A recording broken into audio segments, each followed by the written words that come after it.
जींद में देर रात रेप पीड़िता किसान नेत्री से मिलने पहुंची महिला आयोग की चेयरपर्सन रेणु भाटिया। तकरीबन आधे घंटे तक दोनों में बातचीत चली। किसान नेत्री से रेणु भाटिया ने बातचीत की और रेप केस में गिरफ्तारी को लेकर जींद पुलिस को 3 दिन का अल्टीमेटम भी दिया है।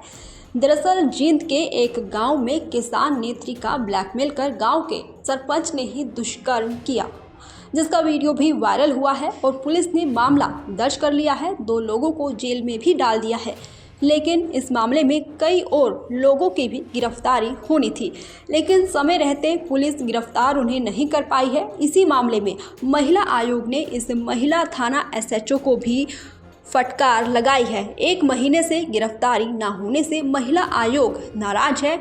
गौरतलब है कि जींद पहुंची महिला आयोग के चेयरमैन ने महिला थाना का औचक निरीक्षण भी किया है। इस दौरान उन्होंने थाने में तैनात महिला पुलिसकर्मियों से बातचीत भी की है और इस दौरान महिला आयोग के चेयरमैन रेप पीड़िता से भी मिलने पहुंची। साथ में महिला थाना एसएचओ और जींद नगर परिषद की चेयरमैन डॉक्टर अनुराधा सैनी भी मौजूद रही। रेणु भाटिया ने इस दौरान क्या कुछ कहा है, आइए आपको सुनवाते हैं। देखिए, जींद में एक यूनिवर्सिटी के कार्यक्रम के लिए आई हूँ। महिला दिवस के उपलक्ष्य में उन्होंने रखा और क्योंकि महिला थाने हमारी जुडिक्शंस में है तो मेरा दायित्व बनता है कि मैं पता करूँ क्या चल रहा है क्या नहीं।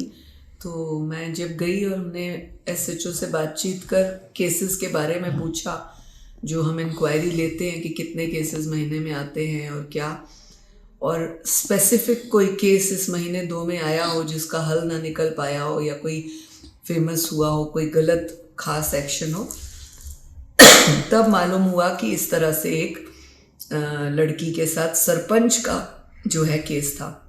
वो 2 लोग जिन्होंने ये वीडियो टू वीडियो फोटो खींचकर वायरल की थी, वो अभी पकड़ में नहीं आए हैं। एसएचओ का कहना है जब वो कॉल करती है तो वो कहते हैं कि हम बैंगलोर हैं, हम उड़ीसा है। आज हमने एसपी साहब से पर्सनली बात करके सारी जानकारी ली और भी कई बातें मुझे लड़की के विषय पर कई साथियों से मालूम हुई, लोकल लोगों से भी मालूम हुई और एसपी से मैंने पूरी डिटेल ली। तो उससे ये पता लगा कि वो लोग अभी यहाँ पर शहर में नहीं हैं।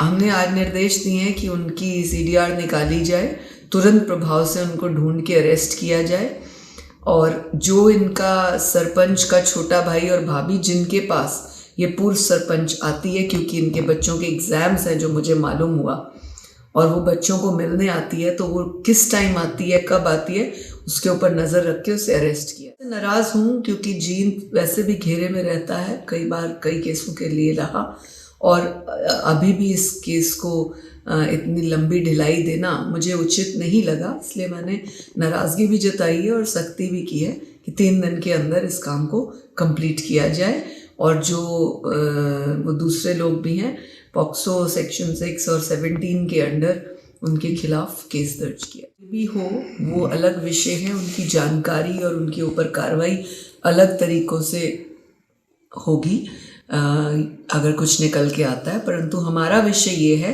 कि एक लड़की अगर आपके साथ कंसेंट में भी रिलेशनशिप में है, लिव इन में है या जो भी उसका रिश्ता है, पहले तो उस लड़की का हमारे को जो उसने बयान दिया है, हमारे पास उसका ऑडियो वीडियो है, उसमें उसने कहा कि मुझे बेटी कहा करते थे दोनों पति पत्नी, इसलिए मेरा उनके घर खुला आना जाना था।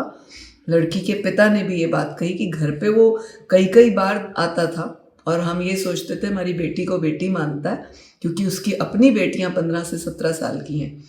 तो अगर इतना विश्वास करके वो विश्वासघात करता है, ये देखा जाना चाहिए कि 17 वर्ष की आयु से वो इस तरह से कर रहा है। और मैं इस लड़की का दोष ये मानती हूँ कि 17 वर्ष में वो छोटी थी, परंतु अब तो वो मैच्योर है, 23-24 साल की है। अभी भी उसने डिले क्यों किया, ये हमने प्रश्न भी किया उस बच्ची को। वो ब्लैकमेल हो रही थी ऐसा उसने बताया।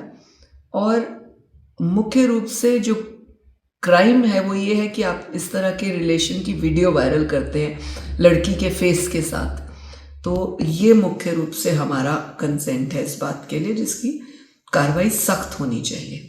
देखिए, क्योंकि मैं महिला आयोग की अध्यक्षा हूँ तो मैं इसको राजनीतिक आंसर नहीं देना चाहती और अपराध बढ़ा है या ये ऐसा हुआ है वैसा हुआ है, मुझे लगता है किसी भी श्रेणी की बेटी, किसी भी राजनीतिक दल की बेटी, किसी भी परिवार की बेटी, जाति की बेटी, वर्ण की बेटी, कहीं की भी बेटी, किसी के साथ अगर कोई अपराध हुआ है उसमें एक साथ खड़े होना आवश्यक है, न कि उसके ऊपर राजनीति करना कि कब अपराध हुआ और किस सरकार में अपराध बढ़ा। क्योंकि अगर मेरी पहले की मेरा करियर गिनेंगे तो मैं एक प्रवक्ता रही हूँ, एक न्यूज़ एंकर रही हूँ। कब किसके राज्य में अपराध बढ़ा मैं बहुत अच्छे से जानती हूँ, मैं बोलना नहीं चाहूँगी क्योंकि अब मेरा दायित्व अध्यक्षा का है। और विनेश फोगाट एक एग्जाम्पल रही है खिलाड़ी के नाते महिलाओं की। वो अपने उस इमेज को खराब ना करें। हालांकि वो विधायक बन गई हैं तो मुझे लगता है कि वो और ज़्यादा अब महिलाओं से जुड़ें और उनकी सुरक्षा नहीं कर सकती तो एटलीस्ट उनके लिए उनको पॉजिटिव वे में लें, ये मैं उनसे निवेदन करूँगी। इसके लिए महिला आयोग ने, केंद्र ने भी और राज्यों ने भी विरोध किया था। इसमें हमें किसी भी शो को करने के लिए आपत्ति नहीं है, पर शो के कंटेंट्स प्रॉपर होने चाहिए। उस पर भी मैं आपको बताना चाहूँगी, आज से 5 वर्ष पूर्व मैं फिल्म सेंसर बोर्ड की मेंबर थी। इस तरह के जो भी गीत आते थे, इस तरह की बातें सामने आती थी, हम उनको रोकते थे क्योंकि हम अपने आने वाली पीढ़ियों को क्या दिखाना चाहते हैं, क्या सिखाना चाहते हैं। एक और अब हम अगर आपने विनेश जी का ही प्रश्न पूछा था, एक और हम इस तरह की बातें करते हैं, दूसरी तरफ हम इस तरह के कंटेंट्स को अगर ऑथराइज करने दें, लीगल होने दें, तो हम किस एंगल में जा रहे हैं? क्या हम बच्चों को बचाना चाहते हैं या बच्चों को हम दिखाना चाहते हैं कि हम कितने ताकतवर हैं? ताकत के दिखाने के कई तरीके हैं, बात को बताने के कई और रास्ते हो सकते हैं। इस तरह के कंटेंट से आपका भविष्य बढ़ने वाला नहीं है।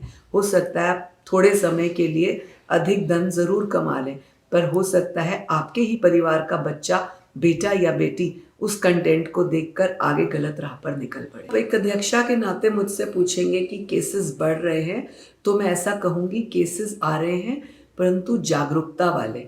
हमारे पास 10-10 साल पुराने केसेस आए हैं, 12 साल पुराने केसेस फिर से उठकर आए हैं। हाल ही में आपने पिछले दिनों में देखा, हमारे पास फरवरी माह में 21 NRI केसेस आए।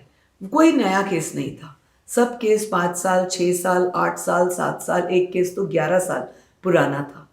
तो इसको हम ये नहीं कहेंगे कि अब अपराध बहुत बढ़ रहा है, मैं कहूँगी कि अब जागरूकता बेटियों में बहुत बढ़ गई है और ऐसी जागरूकता बढ़ी रहनी चाहिए। कुछ समय तक तो ये पुराने अपराधों को निकालेंगे, लेकिन उसके बाद इस जागरूकता से अपराध रुकेंगे। जितना भी कंटेंट था और है, अभी मैं संतुष्ट मैं नहीं हूँ। अगर एक पर्सनल नाते आप पूछें, अध्यक्षा के नाते, हमारे पास अभी कोई भी ऐसा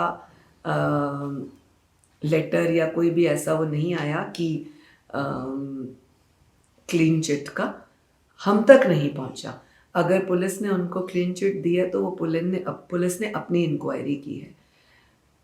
मेरा SP जीन से कोई नाराज़गी, दुश्मनी, बुरा व्यवहार कुछ भी ऐसा नहीं था। मैंने तो उनको देखा भी पहली बार था, परंतु जो उन्होंने बयान दिया था यूट्यूबर के लिए, जो DSP ने बयान दिया था, जो IO ने बयान दिया था, मैंने तो उसी के ऊपर कार्रवाई की।